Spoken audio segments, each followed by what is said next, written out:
I never meant to open my door that night.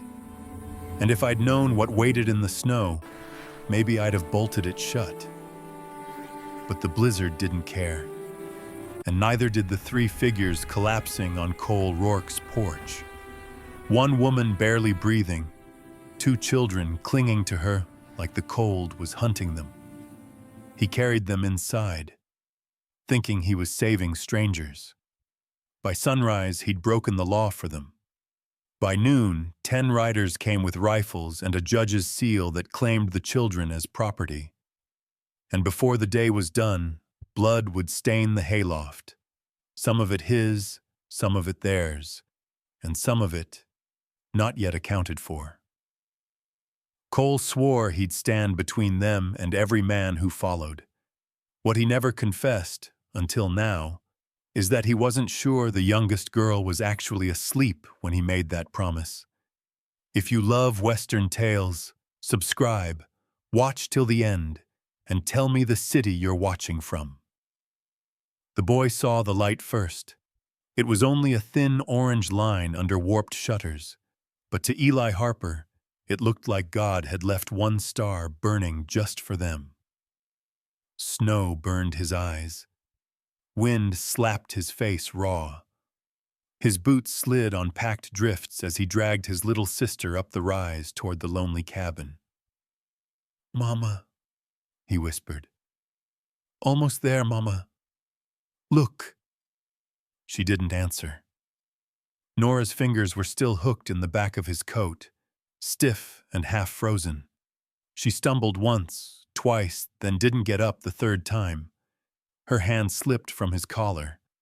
Her body pitched forward and struck the step with a dull, heavy sound. Emma whimpered. The 3-year-old clung to Eli's side, face buried in his torn jacket, shoulders shaking with cold and fear. Eli shoved her behind him, planting his thin body between his sister and the wind. Snow stung his cheeks. His hands were numb, but he balled them into fists anyway, like a little soldier standing guard.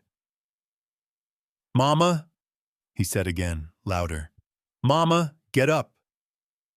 She lay half on the step, half in the drift, hair crusted with ice.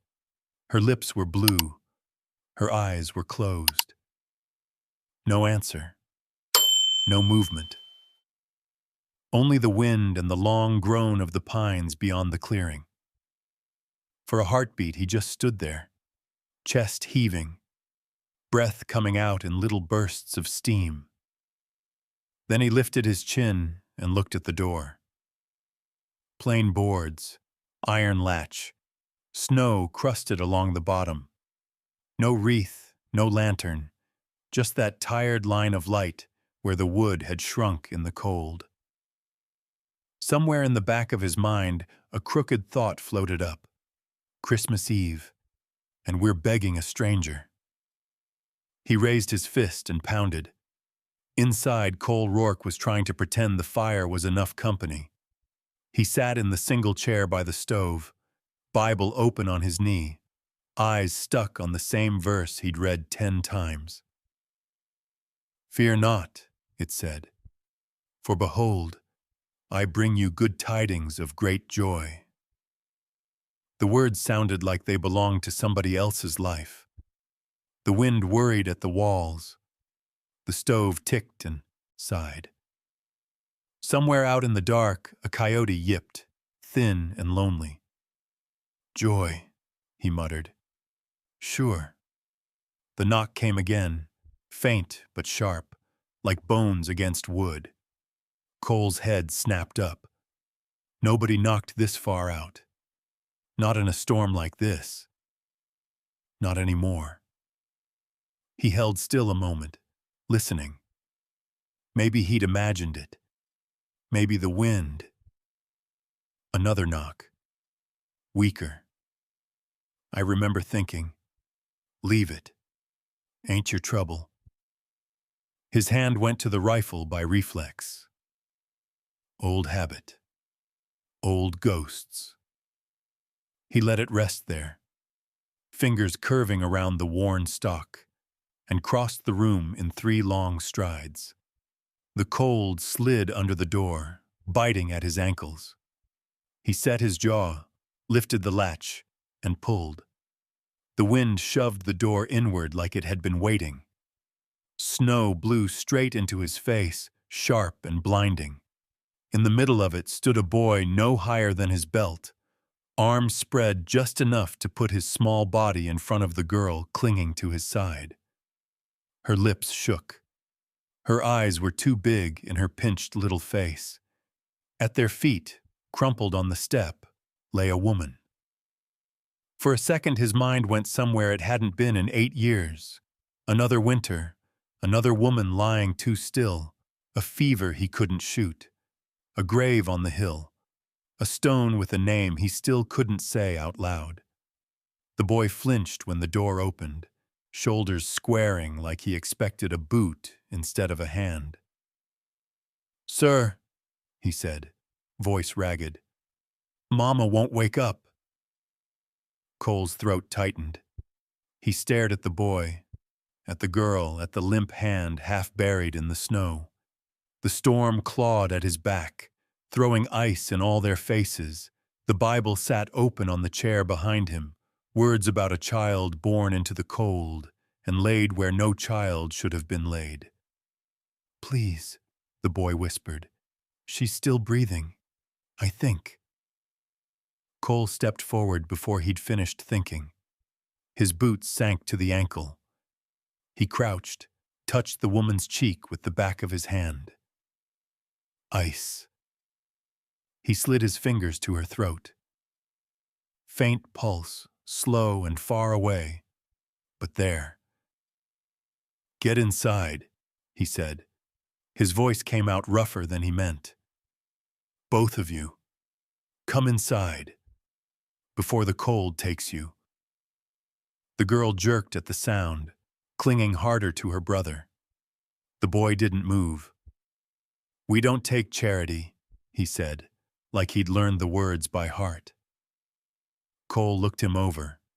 Thin coat, no gloves, toes of his boots split open, snow packed into the cracks. Somewhere under the fear in those eyes burned a stubborn pride he knew too well. "This ain't charity," he said. "It's survival. Move." Something in his tone cut through the boy's defiance. Eli swallowed, nodded once, and shuffled past him, dragging Emma over the threshold. The heat from the stove hit them like a wall. Emma stumbled, blinking at the sudden light. Cole didn't watch them long. He slid his arms under the woman and lifted. She weighed almost nothing. Just frozen cloth and bone and a heart that might give out any second. Her head lolled against his shoulder. A lock of hair brushed his jaw, cold and brittle. "Lord," he muttered, not sure if it was a prayer or a complaint. "You sure about this?" He carried her inside and shouldered the door shut against the storm. The sound of the wind dropped to a dull roar. For the first time in a long while, the cabin held more than one breath, and the man who had promised God and himself he was done saving. Anybody realized he'd just broken that promise with his own hand on the latch. Cole didn't speak while he crossed the cabin. Words felt too loud for what he was carrying. He laid the woman on his bed, his only bed, and the old mattress dipped under her weight. Frost flaked from her hair onto the quilt like bits of shattered glass. Her breath hitched once, barely. The boy hovered in the doorway, shoulders tensed as if he expected Cole to shove them back into the storm. The little girl pressed her cheek to her brother's elbow, her tiny fingers curled in his torn coat. Cole grabbed the kettle from the stove, dipped a cloth in the hot water, wrung it out, and pressed it to the woman's hands first. Always the hands. Circulation fought its way back there quickest. Her fingers twitched. A small victory. "Is she dyin'?" the boy asked. His voice cracked on the last word. Cole glanced up. Not if I can help it. The boy swallowed hard. Mama's strong. I can see that. Cole turned the cloth and pressed it to her cheek. What's her name? The boy hesitated, like names were something thieves could steal if spoken too freely. Nora. And yours? Eli. The girl peeked around him. And hers? Emma, Eli said. She's 3. Emma didn't speak. She just watched the woman on the bed, lower lip trembling. Cole reached for a blanket and draped it around the children, ignoring the awkward way Eli stiffened under the touch. I remember thinking, they don't trust nobody. Not even God, maybe. He couldn't blame them. Cole straightened, checked the woman's pulse again. Stronger now, but still thready. Her eyelids fluttered, a flicker like a candle struggling in the wind. She whispered something he couldn't catch. Eli stepped forward. Mama? Cole lifted a hand, quieting him. Let her come back slow. Emma climbed onto the chair beside the bed, tiny fingers reaching out until she brushed Nora's sleeve. Cole watched the movement with a twist in his chest he hadn't felt in years. You hungry? He asked, mostly to distract himself. Eli shook his head too fast. We don't eat, Cole said. That's an order. He ladled stew into 2 tin bowls, set them on the table. The smell of beef and onions filled the air. Eli's eyes flicked toward the food like a starving dog, pretending it wasn't starving. But he didn't move until Cole took a careful step back. Only then did Eli guide Emma to the table. She climbed onto the stool, legs swinging. Her hands shook so bad she spilled the first spoonful, but Eli steadied her wrist. Slow, he murmured. You gotta go slow. Cole watched them from the corner, jaw tightening. Something about the boy's tone, gentle, practiced, chipped at him. No child should sound like a man that early. He turned back to the bed just as the woman stirred. Nora blinked, confused by the light, by the warmth, by the fact that she was still alive. Her gaze snapped to the empty space beside her. Eli, Emma, her voice scraped like gravel. They're right there, Cole said. He stepped aside so she could see them at the table. Eli straightened the second he felt her eyes on him. Emma waved her spoon with a wet smile. Nora exhaled shakily. Relief washed over her so sharp she winced. She tried to sit up. Cole pressed a hand to her shoulder. Don't. She froze, not out of fear, but out of pride. Her eyes moved to his hand, then to his face. I don't take charity. It ain't charity, he said. You collapsed on my step.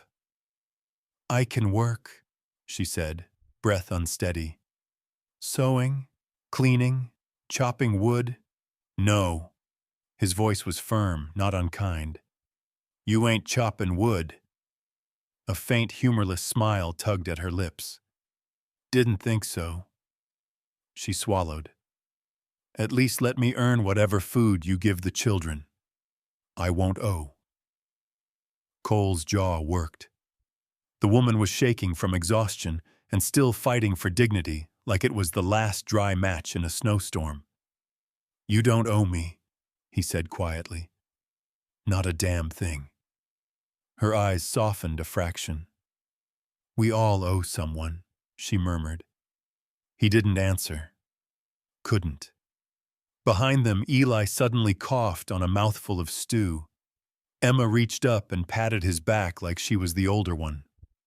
Cole felt the corners of his mouth twitch, almost a smile, but not quite. Outside, wind slammed against the wall. The storm screamed like a warning.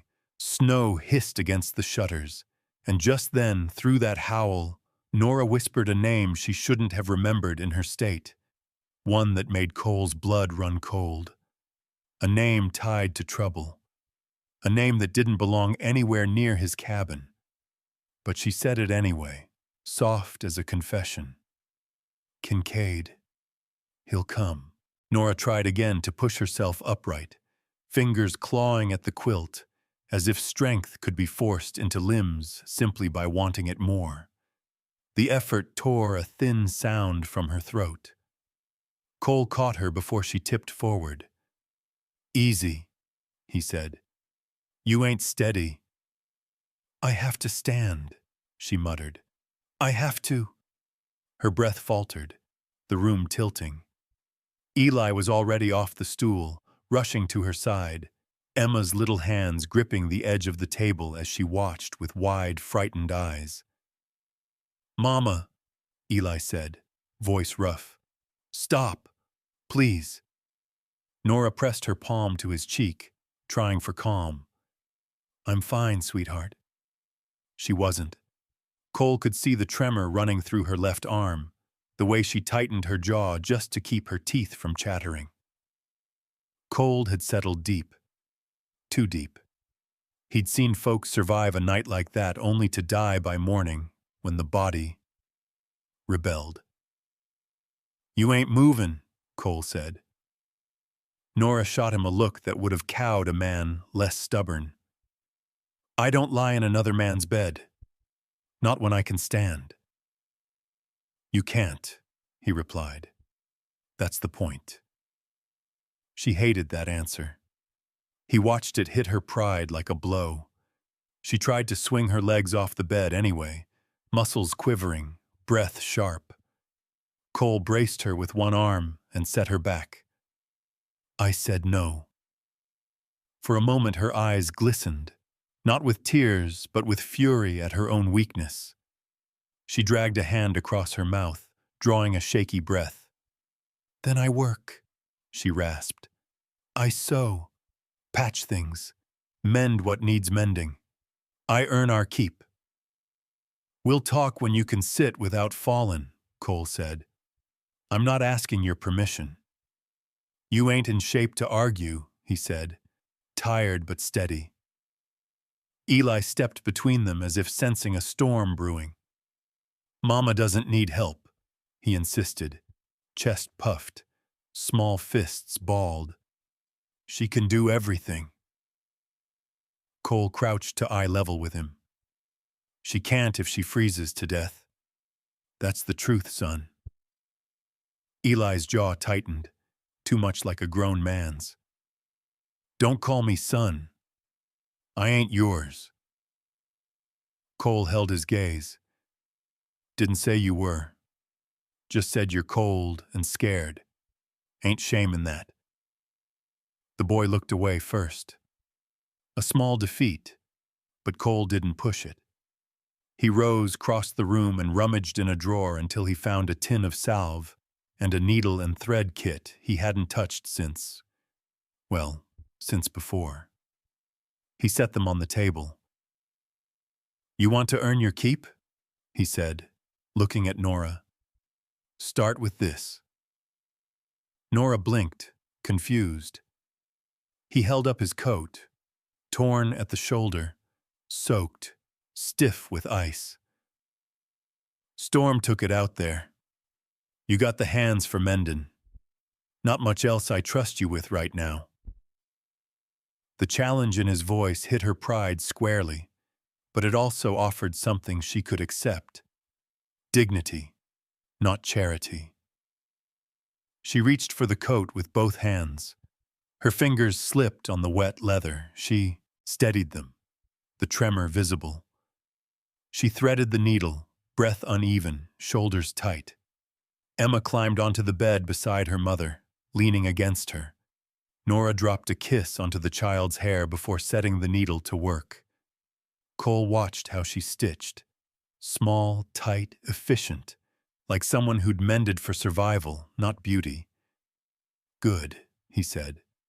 "I don't need your approval," she muttered. "But you're getting it anyhow." Her hands paused. Just a heartbeat, one tiny exposed second before she stitched again. I remember thinking, pride keeps folks alive longer than food sometimes. Cole turned to the stove, ladling more stew into a tin bowl. He pushed it toward Eli, who hesitated until Cole stepped back again. Kid didn't trust anything straight on. He needed the space to choose. Emma ate softer now, little sighs of warmth breaking from her lips. The sight twisted something old and brittle in Cole's chest. When he turned back, Nora was staring at her boots. The leather was cracked, soles nearly gone. Her toes had bled through the seams. She'd walked farther than any woman should with children in tow. Eli followed her gaze. "We were heading north," he said. "Where north?" Cole asked. Nora's needle paused in midair. "Far enough." "Far from what?" She didn't answer. Eli's mouth opened like he meant to explain, but Nora gave the slightest shake of her head. He shut it again. Cole saw it. The silence of people being hunted. Outside, wind slammed the walls as if trying to claw its way inside. Snow sifted through a crack in the shutter, catching the firelight like falling ash. Nora kept sewing. Eli sat close enough to guard her, far enough to stay wary of Cole. Emma leaned against her mother, humming a tiny tune only she understood. And through it all, Cole felt the truth growing in the room like a shadow stretching toward the fire. These three weren't just lost, they were running. And whatever they were running from was getting closer. Cole stoked the fire until it threw gold across the boards. The storm outside kept up its roar, shaking the shutters like some angry hand wanted in. Inside, though, the heat crawled back into the cabin slow and stubborn, the way hope sometimes did.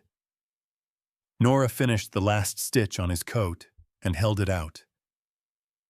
"There," she said, voice thin but steady. Cole didn't take it right away. His eyes had drifted, not to the coat, but to the boots by the hearth. One pair too small, one pair too ruined. One pair he recognized from his own past, the kind a man kept long after he should have thrown them away, because replacing them meant admitting something had ended. Nora followed his gaze. Her spine straightened. "We got by," she said. "I can see that," Cole replied. Eli shifted in his seat, glance darting between them. His small shoulders tightened, the way a pup bristles when strangers circle too close. Cole finally reached for the coat. Their fingers brushed. Nora flinched, not in fear, but in that fierce, brittle pride again. "You stitched clean," he said. "I always do." He nodded, slipped the coat onto a peg, and tried not to stare too long at the tremor running through her hands. She hid them under the blanket like he hadn't seen. Emma curled closer to Nora, head heavy against her mother's ribs. The little girl's breath evened out, warm and slow. The weight of that small body seemed to ground Nora. Her shoulders lowered, the hard line of her jaw softening just enough to show the exhaustion she couldn't hide anymore. "You should rest," Cole said. "I rest when my children are safe." "They're safe." "With a stranger." Cole's jaw ticked. "Ain't asking you to trust me. Just telling you the truth." Nora's gaze moved around the cabin. One bed, one table, one chair, walls bare except for a single cross above the stove. Her eyes lingered there a beat too long. Christmas Eve. She knew it, even if no one said it out loud.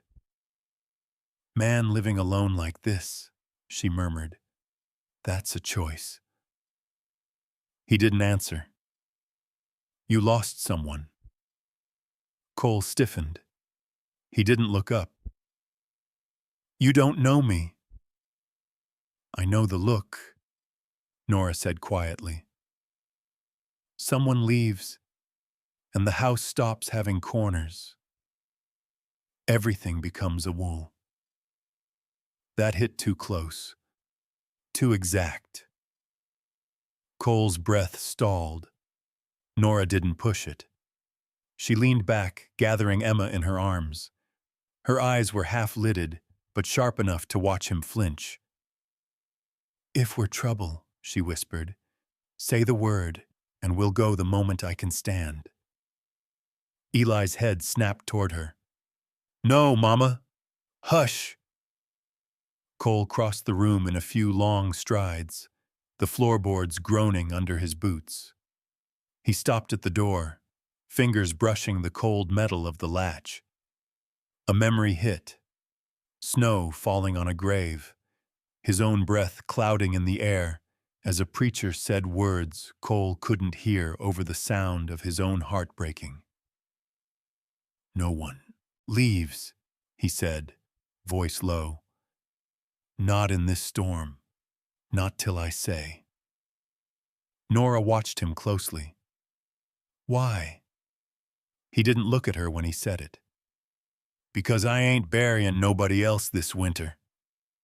The room went still, like even the fire held its breath. Eli's shoulders dropped. Emma stirred, mumbling in her sleep.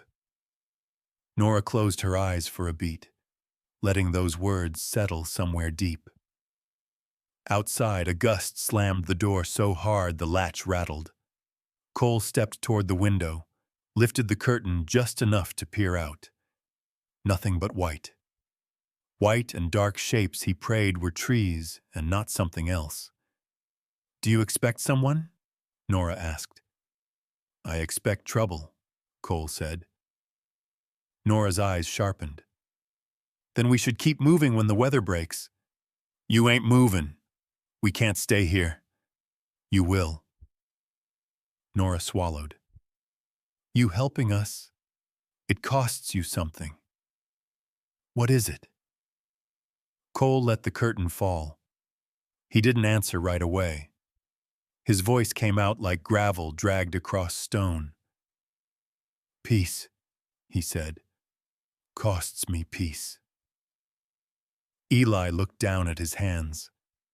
Emma sighed in her sleep. Nora's throat bobbed, the truth of it hitting her clean. The fire cracked. Shadows jumped on the walls. Cole turned from the window and faced her fully, shoulders squared like a man ready to take whatever came next.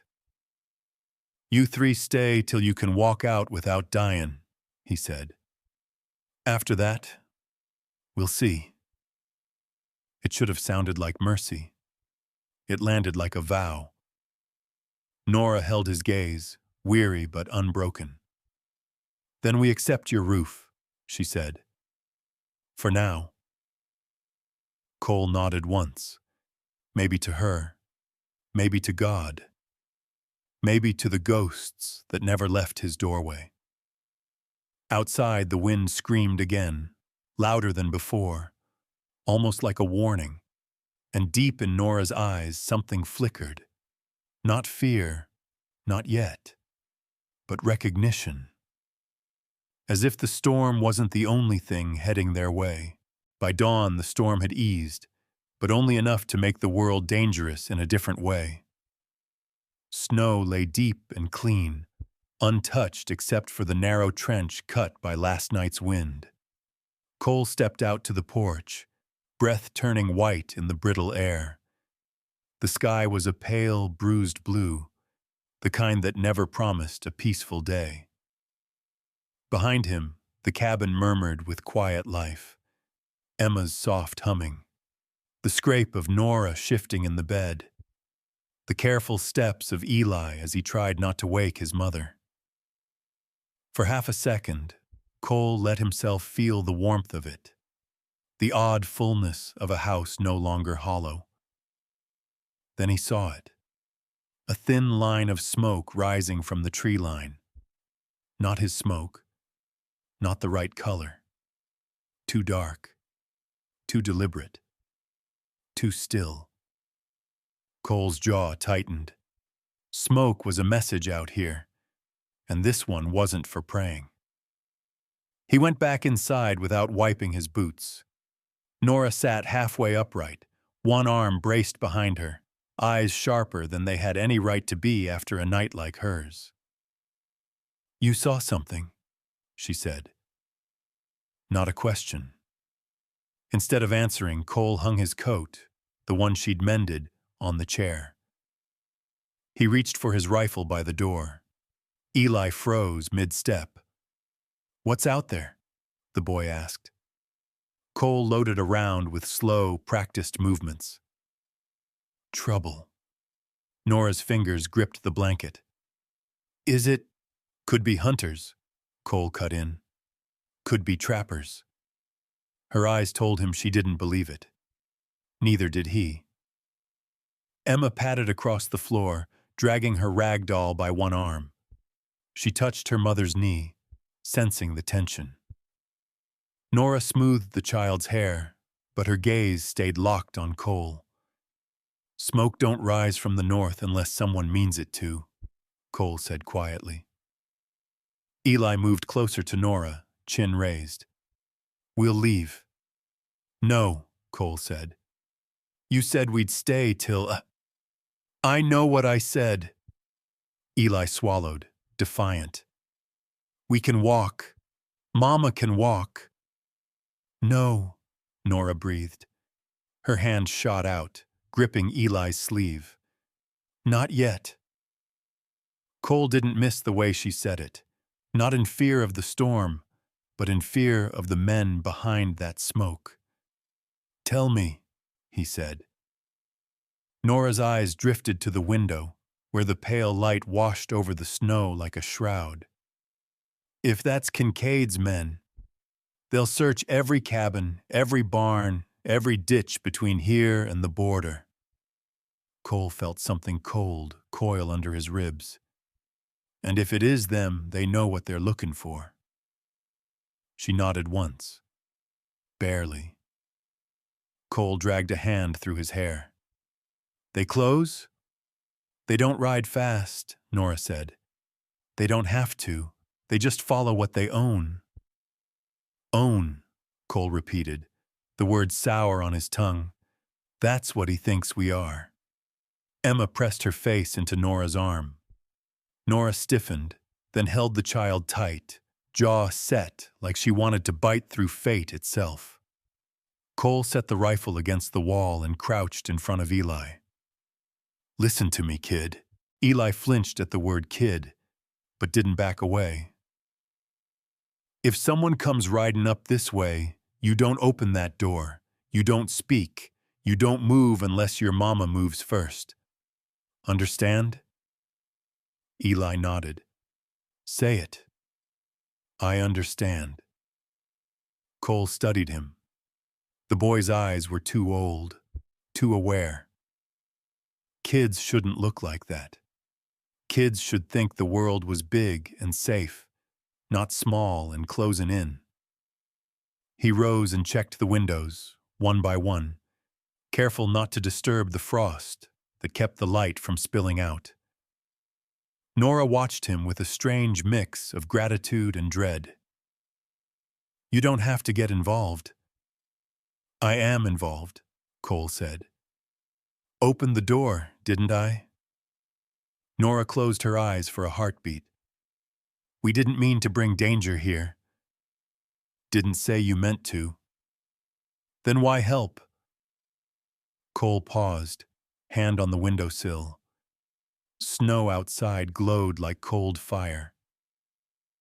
"'Cause somebody helped me once," he said finally, "and I ain't repaid it yet."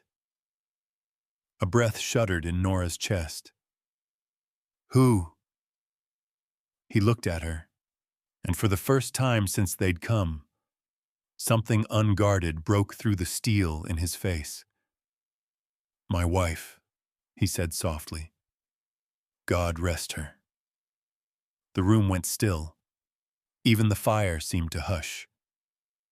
Outside, a crow called from the trees, one sharp cry that cut across the frozen morning. Cole didn't like it. Carrion birds knew things before men did. Nora's voice dropped to a whisper. "Cole, if they found us before, they won't find you here," he said. But his eyes slid to the smoke again, rising steady in the distance. He wasn't sure if he was making a promise to her or a lie to himself. Nora waited until Eli and Emma were busy near the stove, Eli showing his sister how to warm her hands without touching the pot, before she spoke. Her voice was low, thinned by cold and fear, and something deeper she hadn't let surface until now. "Cole," she said, "I need to show you something." He turned from the window, rifle still in his hands. Her tone made him straighten. "Not in front of them," she added. Cole hesitated, then jerked his head toward the corner where lamplight didn't reach. She nodded, gathering the blanket tighter around her shoulders as she eased herself off the bed. Her legs trembled, but she made the short walk alone, jaw locked against the pain. Cole didn't offer an arm. He'd learned enough about her pride by now to know she wouldn't take it. When she reached the shadowed corner, Nora took a breath, reached beneath her patched coat, and pulled out a small leather pouch, dark, scuffed, and tied with a strip of worn twine. Cole's brows lowered. Something about the weight of it in her hand pulled the air tight. "Thought you said you carried nothing worth stealing," he murmured.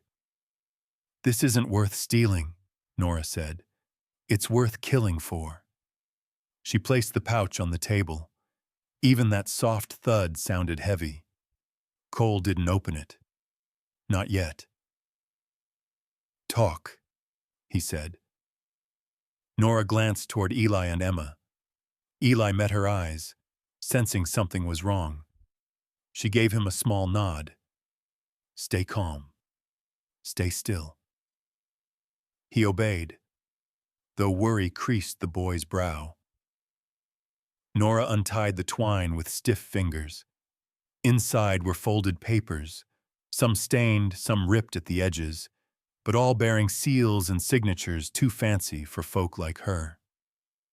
Cole pulled one free, careful not to tear the brittle edge. He skimmed the writing. His jaw worked. "What in God's name?" he muttered. "These are court ledgers." Nora nodded. "Kincaid's." Cole looked up sharply. "Gideon Kincaid?" "The same." Cole swore under his breath. Men like Kincaid didn't just own land. They owned judges, sheriffs, whole towns if the money flowed right. Nora swallowed hard. "My husband worked in his office. Filed papers, cleaned up ledgers. Last spring he found errors. Errors meaning fraud, meaning theft, meaning bribes, meaning land stolen from widows and claimants threatened into silence." Her breath trembled, but her eyes stayed fierce. "My husband confronted him. Kincaid told him to burn the proof. He wouldn't." Cole didn't need the rest. He knew the pattern. Men like Kincaid didn't argue when cornered. They erased. Nora's voice thinned. "They said he died of a fever." "But he didn't." A tiny shake of her head. "I saw the bruising on his neck and the blood on the pillow. He didn't die lying peaceful." Cole drew a slow breath. Cold settled deeper in him than the winter outside. "So you took these," he said, tapping the papers. I took what my husband hid. Nora's fingers curled around the edge of the pouch, and I ran before they came back to finish it. Cole studied her in silence. He'd known she was hunted. But this was bigger than debt collectors and hired guns. This was the kind of trouble that didn't stop until every witness was dust. When they realized the papers were missing, Nora continued, Kincaid put out a claim. Said I owed him more than money. Said Eli and Emma belonged to him by law if I couldn't pay. Cole stared at her. Disbelief turned to anger. Kids ain't debts. Kincaid thinks everything is. Her voice went low. He had a judge sign an order, a lien on us like livestock. Emma toddled closer then, clutching her rag doll, sensing the tension. Nora quickly stuffed the papers back inside the pouch, hiding it behind her blanket as she lifted the girl onto her hip. Emma laid her head on her mother's shoulder with a tired sigh. That simple trust made Nora's eyes shine in the dim light. Cole felt something hard settle behind his ribs. A man could ignore his own ghosts, but not a child clinging to her mother like that. Why tell me now? He asked. Because smoke means riders. And if those men belong to Kincaid, she tightened her hold on Emma. We won't make it out of the valley. Eli edged closer, placing himself between his mother and the door again, small body bristling like a cornered cub. Cole rubbed a hand over his face. You should have told me the whole of it. I needed to see if you'd slam the door first, Nora said, voice sharp and tired and honest. Most men would. Cole didn't look away. I ain't most men. For a moment their eyes held. Two people dragged into the same storm, neither choosing it, both knowing there was no turning back now. I remember thinking, this ain't charity anymore. This is a fight I already stepped into. Nora pressed the pouch into his hand. If something happens to me, she whispered, you get these to a real marshal. You swear it. Cole closed his fingers around the leather, the weight of truth heavy as a stone. I swear, he said. Outside, a single gunshot cracked the silence of the valley, far off, but close enough to carry. Emma jolted. Eli clutched the table. Nora's breath caught. Cole grabbed his rifle and blew out the lamp. Get down, he whispered. They're closer than smoke. For a long moment, after the distant gunshot faded, no one breathed. Even the fire seemed to shrink back into its coals. Cole stood by the window, rifle angled low, eyes narrowed into the pale morning light. Snow drifted gentle as ash. No movement. No silhouette. No horse. But sound traveled honest in winter, and that shot hadn't been meant for hunting.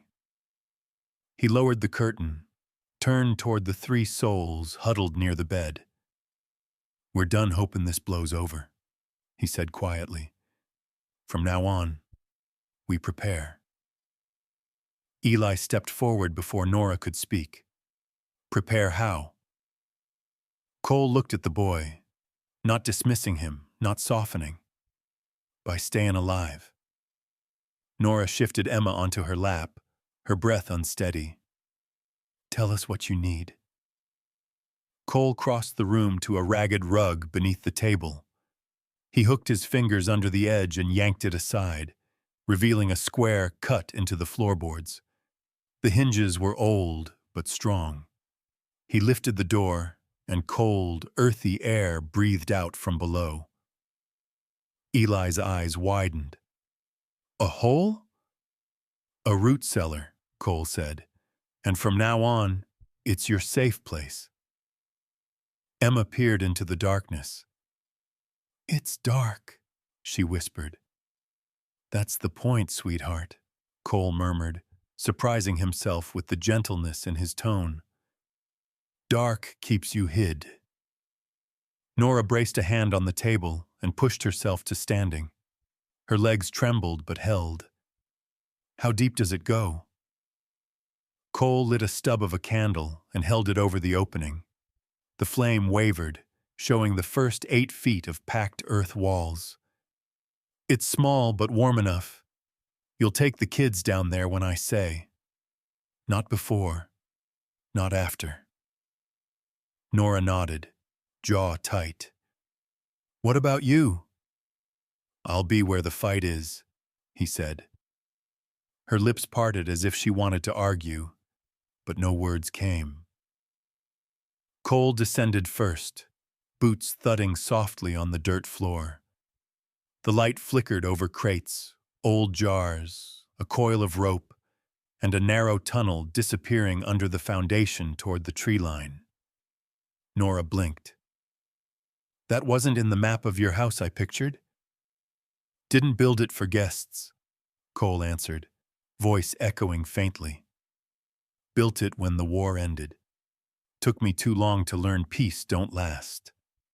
A man needs an exit only he knows. You're giving us the way out, Nora said. Cole didn't answer. He didn't need to. He climbed back up and gestured for Eli. Down, Cole said. Eli stiffened. Why me first? Because you're the one who needs to know how to lead her, Cole said, pointing at Emma.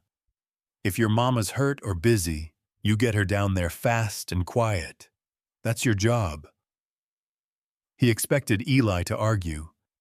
The boy surprised him. He squared his shoulders like a soldier half his size and stepped down into the cellar. His boots hit the ground hard, but not trembling. Good, Cole said. Now Emma. Emma clutched Nora's leg, unsure. Cole knelt, hand outstretched. You trust me? He asked her. She shook her head. He almost smiled.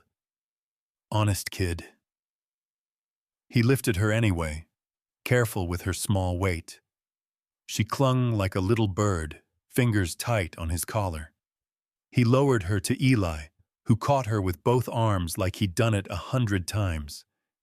Then Cole gestured for Nora. No, she said. Not yet. You need to learn it same as them. Not if I can barely walk. You'll walk. His tone left no room for doubt. Nora braced against the table and eased herself down the ladder. Every rung hurt, he could see it, but she didn't make a sound. When her feet touched earth, she leaned against the wall and took a long, shaky breath. Cole lowered himself beside them, crouched in the narrow glow of the candle. Listen close, he said. I'm only saying this once. Eli pressed Emma behind him. Nora leaned forward, every nerve awake. When you hear 2 knocks, then 1, then 2 again, that's me.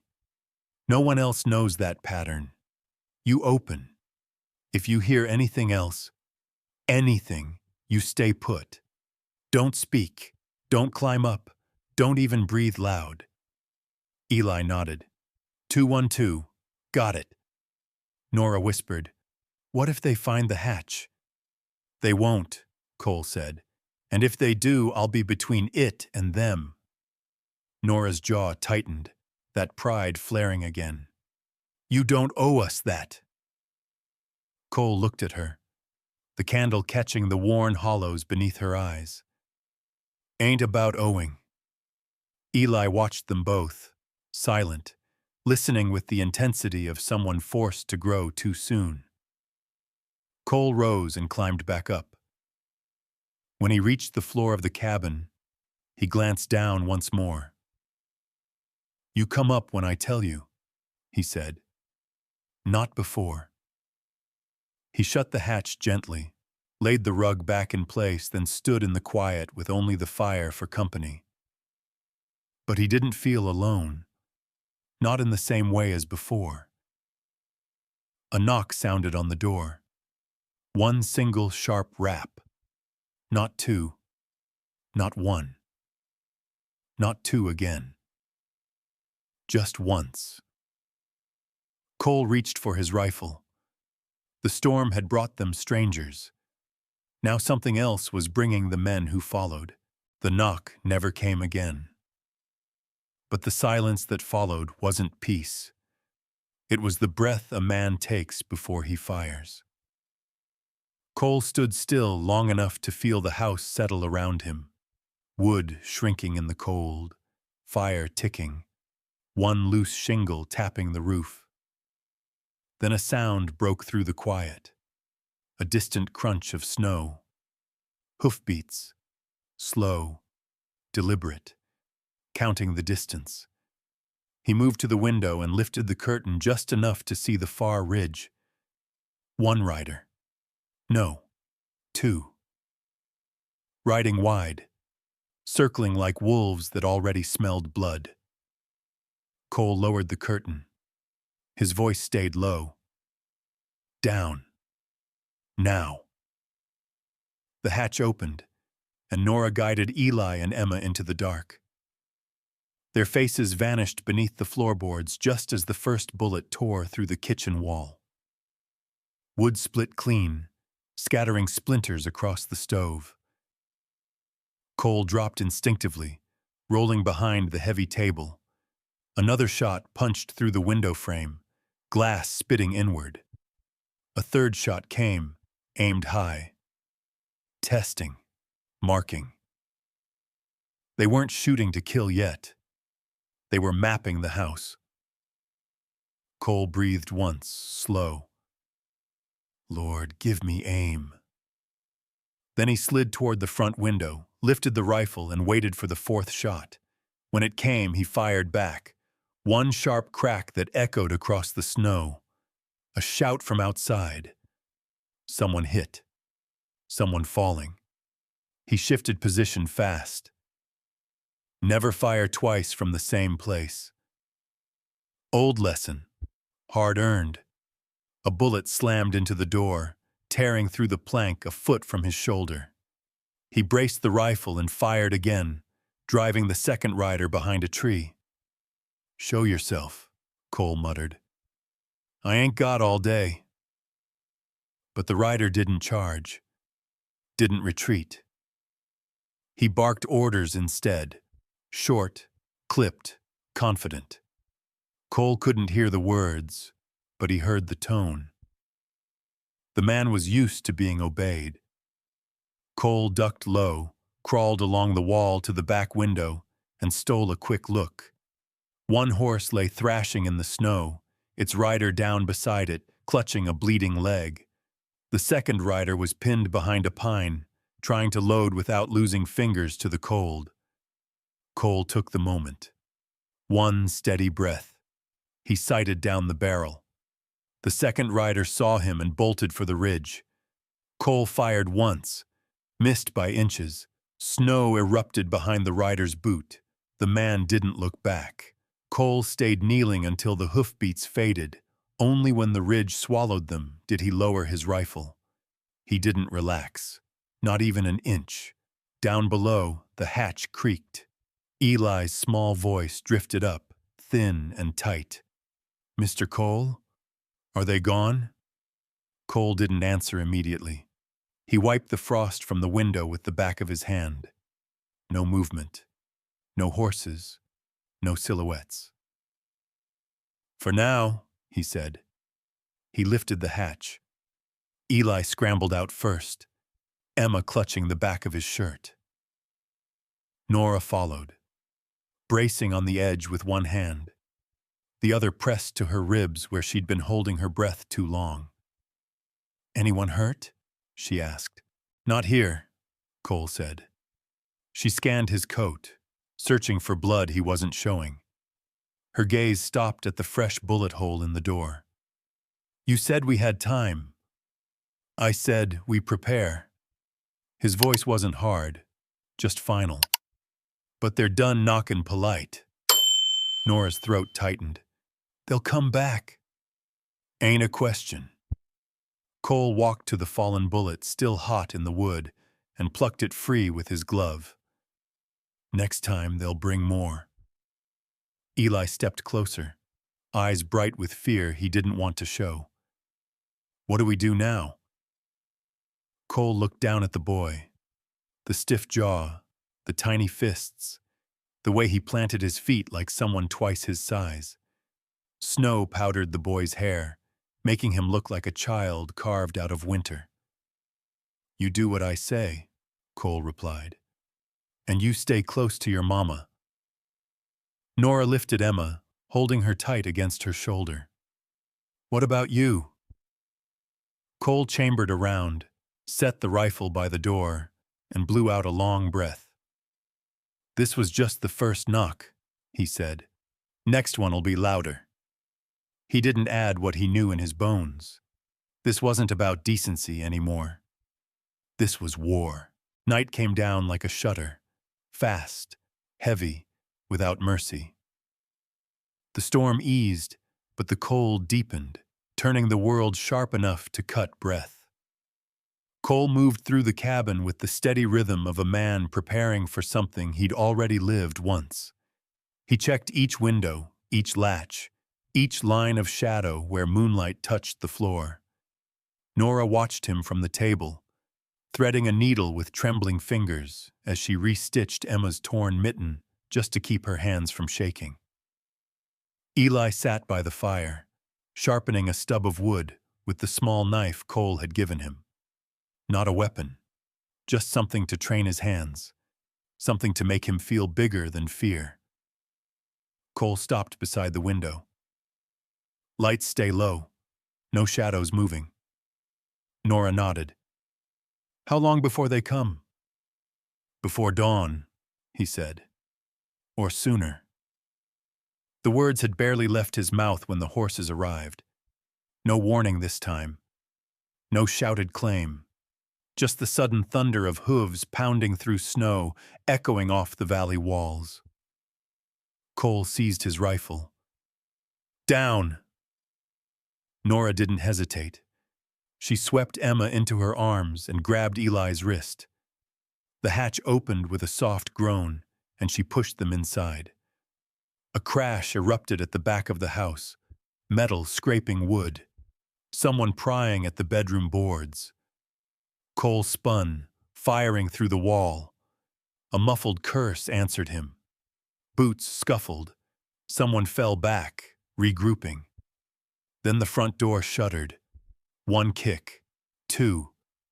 On the third, the hinges tore loose and the door slammed inward, spraying snow across the floor. Two men surged in. Cole fired point blank. The nearer man crumpled, knocking over the coat rack as he fell. The second tackled Cole hard into the stove, rattling pots and sending sparks across the floor. Cole's breath left him in a grunt. The man swung the butt of his revolver. Cole ducked, but the blow caught the edge of his shoulder, numbing his arm. He reached for the knife at his belt and felt nothing. Empty sheath. The attacker pinned him, fingers clawing for Cole's throat. Nora heard the struggle, heard furniture crash, heard Cole choke, and she froze halfway down the ladder. Eli grabbed her sleeve, whispering, "Mama, don't," Cole said, "Stay." But she was already climbing back up. "Nora, no!" Eli's voice broke, thin as paper. She shoved the hatch open and stepped into chaos. The fallen door let in a sheet of moonlight, and in it she saw Cole on his back, blood spreading across his shirt, the attacker's hands tightening on his throat. Nora didn't scream. She didn't waste breath. She grabbed the heavy iron poker from beside the stove and swung with everything left in her broken body. The blow cracked against the man's ribs. He recoiled with a roar. Cole sucked in air hard, rolled, and seized the dropped knife. In one desperate thrust, he drove it upward. The man collapsed, his grip finally loosening. Cole slumped against the stove, coughing, blood bright at his Keith's side. Nora dropped the poker, hands shaking so violently she nearly lost her balance. She crawled to him, ripping open his shirt. "Hold still," she whispered. He managed a rough smile. "Ain't going anywhere." Her needle was still threaded from the mitten. She didn't think. She just pressed her hand to the wound and began to stitch, breath shallow, forehead damp with terror.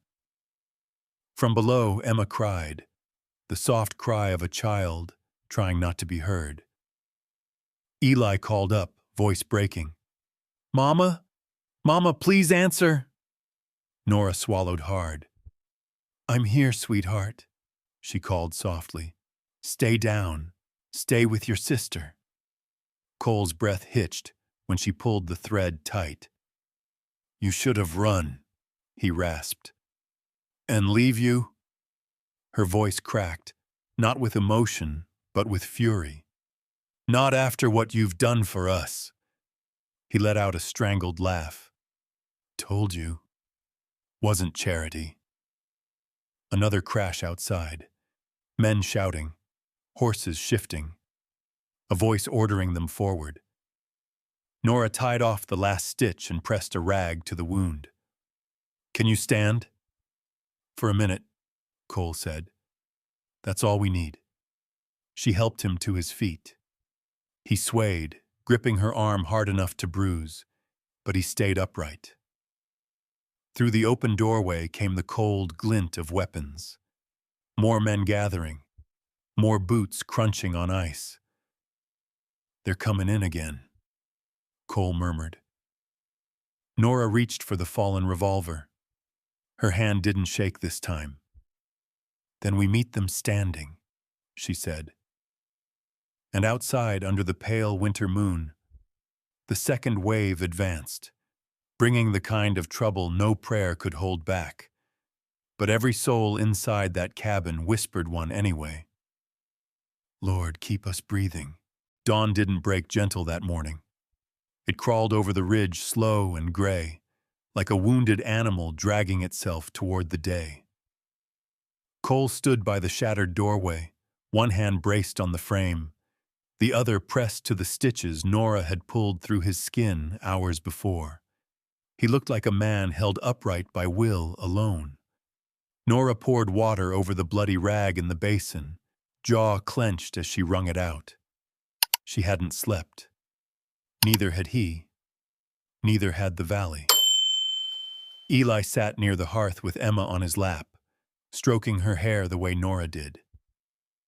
The boy kept glancing at the door, the way men glance at a gallows. Cole's voice was rough when it finally came. "They ain't done." Nora didn't turn. "I know." He looked at her then, really looked. Dark circles under her eyes, hands stiff from stitching flesh, shoulders squared as if she'd been carrying something heavy all her life. "You saved my neck," he said softly, "and you saved ours." She folded the rag, set it aside. "We're even in that regard." Cole shook his head once. "Ain't how it works around here." But before he could say more, something outside caught his ear. A distant thrum, soft at first, growing. Hoofbeats, too many to count by sound alone. Nora's breath hitched. "How many?" Cole stepped past the ruined doorframe, squinting into the pale light sharpening across the snow. 10, he murmured.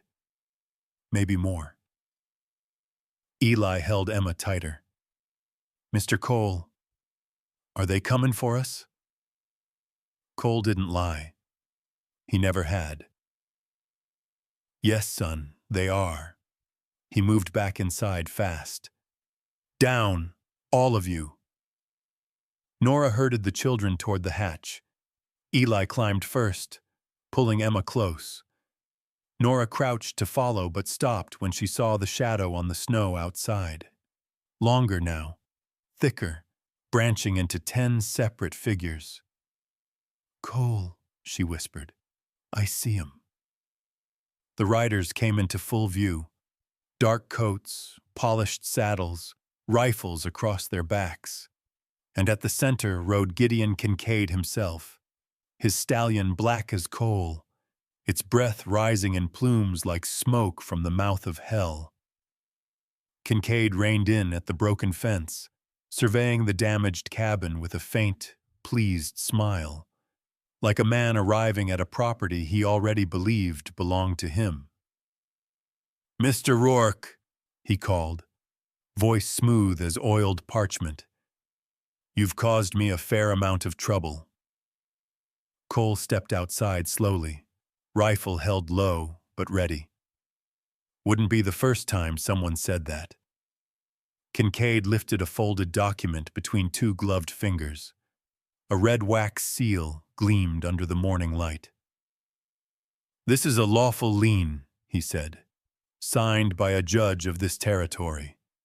It states that Nora Harper and her dependents are property bound to settle a debt." He paused, savoring the words. "My property." Nora froze halfway down the ladder.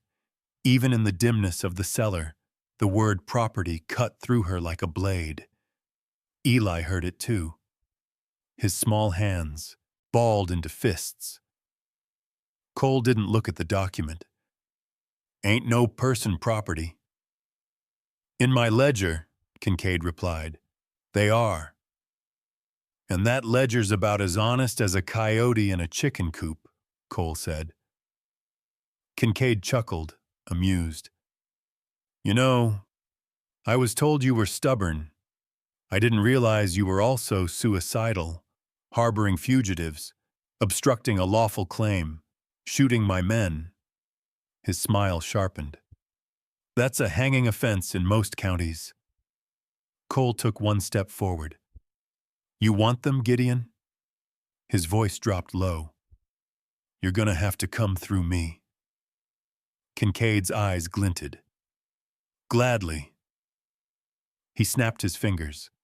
10 rifles were raised in unison, barrels glinting like cold teeth. Inside the cellar, Emma whimpered. Eli covered her mouth with a trembling hand and whispered, "Shh, I got you. I promise." Nora looked up through the narrow crack of the half-open hatch. Through it she saw Cole, standing alone, wounded, breath steaming in the cold, a single man against 10. Her lips parted as if to pray, but no words came. The valley felt too cold for prayer. Kincaid opened his mouth to give the order, but before the command could leave his tongue, a cry rang out high on the ridge. "Rourke, drop!" Cole dove behind the broken water trough as a volley of rifle shots cracked across the valley. Snow exploded around the riders. 4 horses reared. Men shouted. Confusion rippled through Kincaid's line. Nora's heart lurched. On the ridge stood Amos Ketter, weathered coat, shotgun raised, leading 8 riders of his own. Men Cole once rode beside. Men who owed him more than coin. "We heard you stirred the hornet's nest," Amos shouted. Cole crawled to cover, blood wetting his bandage. "Took you long enough?" Amos grinned. "You didn't send a telegram, you sent a child. Wasn't sure if you were dying or drunk." Eli, hiding below, whispered fiercely, "I made it. I told you I could." Nora pulled him close, pressing her forehead to his. "Thank you, Lord. Thank you for guiding him." Above, rifles thundered again. The ridge fight drove Kincaid's men into disarray, but the wealthy man himself did not retreat. Instead, he leaned into his saddle and pointed straight toward the cabin. "Take the woman," he snarled. "Take the children. Bring me the pouch." And with that, the next wave began, closer, faster, deadlier than the last. Snow kicked up in spirals as the valley erupted. Amos's men held the ridge with sharp, disciplined fire, pushing Kincaid's riders sideways toward the creek bed. But the wealthy man himself didn't flinch. Gideon Kincaid stayed tall in the saddle, coat flaring behind him like a shadow with its own hunger. His black stallion pawed the ground, steam rising from its nostrils. Cole steadied himself behind the shattered trough, rifle braced on the wood. His breath burned with every inhale. The stitches Nora pulled into his side tugged hard with each movement, but the pain kept him awake, kept him present. He tracked Kincaid's shape through the smoke and drifting snow. "He ain't running," Cole muttered. Amos shouted from the ridge, "Man's too mean to run." Kincaid raised a gloved hand. At the signal, two of his riders broke off, fast, circling toward the back of the cabin. "They're going for the door," Cole barked. "Then move," Amos yelled back. Cole pushed away from cover, boots slipping on ice. The world tilted for a heartbeat. His vision blurred. "Lord, don't let me fall now." He forced himself upright and sprinted toward the cabin. Inside, Nora had already lifted the hatch. Eli stared up at her, face pale, Emma clinging to his sleeve. "Mama, stay," Nora whispered. "Do not come up unless I call." Eli swallowed. "Yes, ma'am." She dropped the hatch just as the rear wall shook under the force of boots. A plank cracked inward. Dust rained from the rafters. Cole stumbled through the front doorway, slamming his shoulder against the frame. "They're flanking! Window now!" Nora grabbed the fallen revolver and moved to the left window. Cole took the right. Snow blew in thin sheets through the broken door as the wind shifted. Outside, a rider leapt off his horse, circled low toward the back. Nora fired. The shot hit the doorframe, close enough to make the man dive for cover. Cole steadied the rifle, ignoring the blood soaking through his shirt. Another rider rushed forward. Cole fired once. The man spun and fell face first into the snow. But the next shadow wasn't a rider. It was Kincaid. He advanced on foot, walking with the calm of someone arriving at a business meeting, rifle slung, coat brushing the snow, and in his hand, another folded document, red seal gleaming like a brand. "Nora Harper," he called, voice ringing sharp as a blade. "You know what I hold, lawful claim, signed and witnessed." Cole fired at his feet. Snow burst upward. "That's far enough." Kincaid smiled. "You can shoot my men, Rourke. You can even shoot me." He tilted his head. "But it won't make the law favor you." "Law ain't something you buy," Cole said through clenched teeth. Kincaid laughed softly. "Everything is something you buy." A shadow moved at the back window. Cole spun, too slow. The rear door burst inward. Two men stormed inside. One seized Nora from behind, twisting, her arm, forcing the revolver from her hand. The other kicked Cole's wounded side, dropping him to one knee. Eli heard it all through the floorboards. Emma whimpered.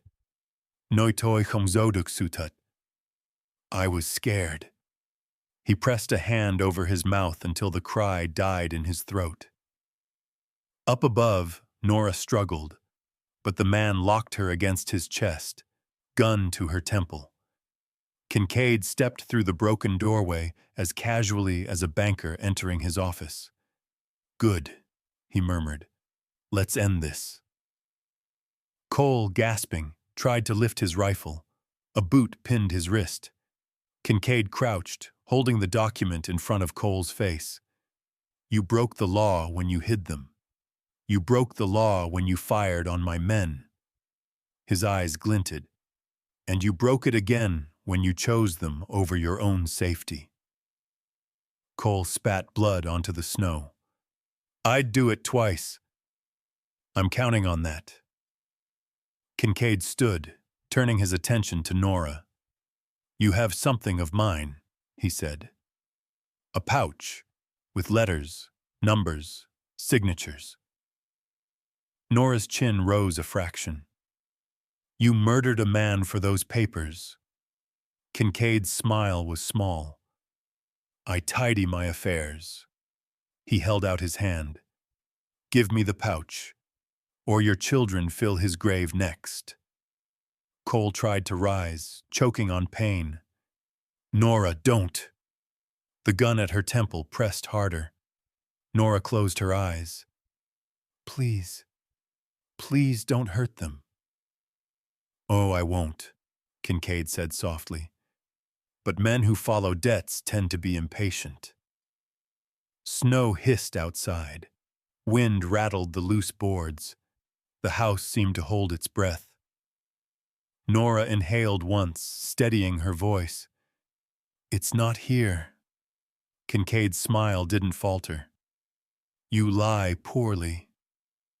It's in the barn, she whispered. Above the hayrack, wrapped in cloth.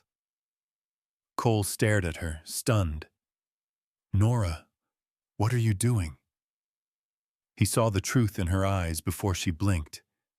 She wasn't surrendering. She was baiting. Kincaid nodded to the man holding her. Bring her. Cole surged up, roaring. The man at his wrist kicked him again, sending him crashing to the floor. Kincaid didn't look back. Try not to kill him. Yet. They dragged Nora outside. Snow swallowed her footprints as the group crossed the yard toward the barn. Inside the cellar, Eli's breathing turned quick, panicked. Mama! Mama! He pressed his forehead to the boards. He could hear boots crunching, hear doors opening, hear voices rising. Then he heard Cole, muffled but fierce. Eli! Stay down! Don't you move! But something else rose in the boy's chest. Something that had been building since the first night he shielded Emma from the cold. I'm supposed to protect them. He lifted the hatch silently. Emma grabbed his sleeve. Don't go. He kissed her forehead. I'll be back. Outside, Nora was shoved through the barn doors. Light filtered in through the gaps of the old boards, turning dust motes into drifting sparks. Kincaid strode in after her. Show me. Nora pointed to the loft ladder with shaking fingers. Up there. Kincaid nodded to his guard. Check it. The man started climbing. Neither noticed the small figure already hidden in the loft. Eli crouched behind a beam, holding Cole's long rifle. Too big for him, too heavy. But he steadied it the way Cole once showed him. Breath out, finger straight, eyes sharp. Below, Kincaid stepped under the loft, directly in Eli's line of fire. Nora saw her son. Her heart nearly stopped. Lord, guide his hands. Kincaid turned toward her. Last chance. Eli squeezed the trigger. The blast shook the rafters. The guard on the ladder toppled backward. Kincaid staggered as the bullet ripped his coat and tore across his shoulder, spinning him into the hay. Nora lunged forward, grabbing his fallen revolver. Cole burst through the barn doors, blood blooming through his shirt, expression carved from stone. Amos's men flooded in behind him, guns raised. Kincaid lay gasping, staring at the hole in the loft, disbelief twisting his face. Cole leveled his rifle. Get your hands where I can see 'em, Kincaid hissed. This ain't over, a new voice boomed from the doorway. Yes, it is. A U.S. Marshal stepped inside, badge catching the light like a judgment passed from heaven. Snow clung to his coat. His voice carried the final word of the valley. "You're under arrest, Gideon Kincaid. Fraud. Murder. Conspiracy." He looked at Nora. "Ma'am, those papers you carried saved a lot more lives than yours." Nora exhaled the breath she'd been holding for 3 weeks. Cole lowered his rifle slowly. His knees almost buckled with relief. Kincaid was hauled to his feet, cursing the snow, the cold, the law he had once owned. The marshal tightened the cuffs, nodded toward Cole. "You did right," he said. Cole's voice cracked once, barely. "I broke the law." The marshal shook his head. "Son, some laws ain't God's." Nora turned toward the loft ladder just in time to see Eli climbing down, trembling, face pale as the snow outside. "Mama, did I—" She caught him, wrapping both arms around him. "You saved me," she whispered into his hair. "You saved all of us." He sobbed once, relief breaking open something small and brave inside him. Cole watched them, something tightening in his throat. "Lord, keep this family warm." Outside, the sun began pushing through the clouds, weak but real. The kind of light men believe in even when they shouldn't. And for the first time in months, Cole Rourke felt the cold ease its grip on his heart. Snow kept falling long after the gunfire died. Soft, soundless, like the valley was trying to cover what had happened before daylight made it real. The marshal's men led Kincaid away in irons, his curses drifting across the field like smoke that wouldn't settle. Cole watched them disappear down the trail, one hand pressed to his ribs, the other gripping the doorframe to stay upright. Nora stood beside him, Eli clinging to her coat, Emma pressed against her neck. Their breaths rose in little clouds. No one spoke for a long time. The silence wasn't fear anymore. It was the stunned quiet of people who survived something they shouldn't have. The marshal returned, snow dusting his hat.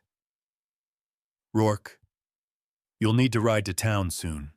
Statements, testimony, territory law don't overlook gunfire." Cole nodded. "I'll come when I can stand without falling." "You'll come before next snow," the marshal corrected gently. "Fair enough." Nora stiffened. "He saved us." "That's why he ain't in chains," the marshal said. He touched the brim of his hat toward her. "Those papers you carried, ma'am, they'll straighten out more than your troubles. You did the Lord's work getting them here." Nora bowed her head. "I only wanted my children safe."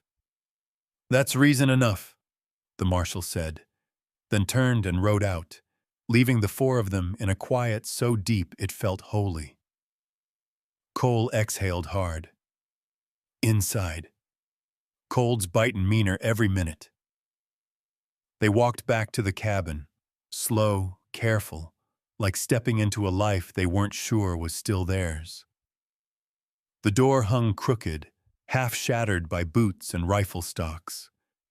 Cole nudged it with his heel until it swung, then guided Nora and the children in first. The fire burned bright inside, warmer than it had any right to be. Eli settled Emma near the hearth and tucked her blanket around her.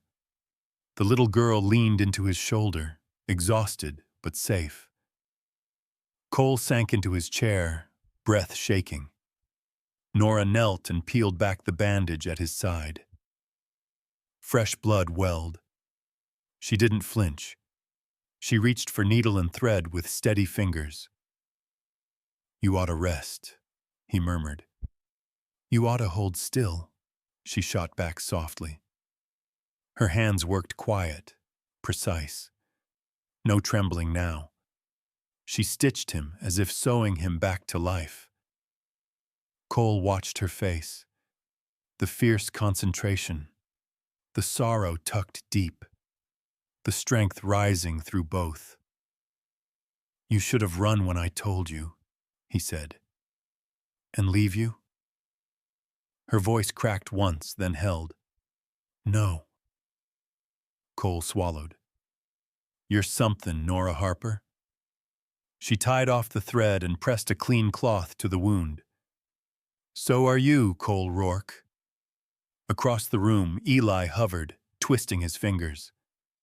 "Mr. Cole, did I do wrong? When I fired?" Cole reached out, hooking a hand around the boy's neck and pulling him close. "You kept your mama breathing and your sister safe. That ain't wrong in any book I ever read." Eli's eyes glistened, but he didn't cry. He leaned into Cole's knee like he'd done it his whole life. Nora wiped her hands, looking at them both.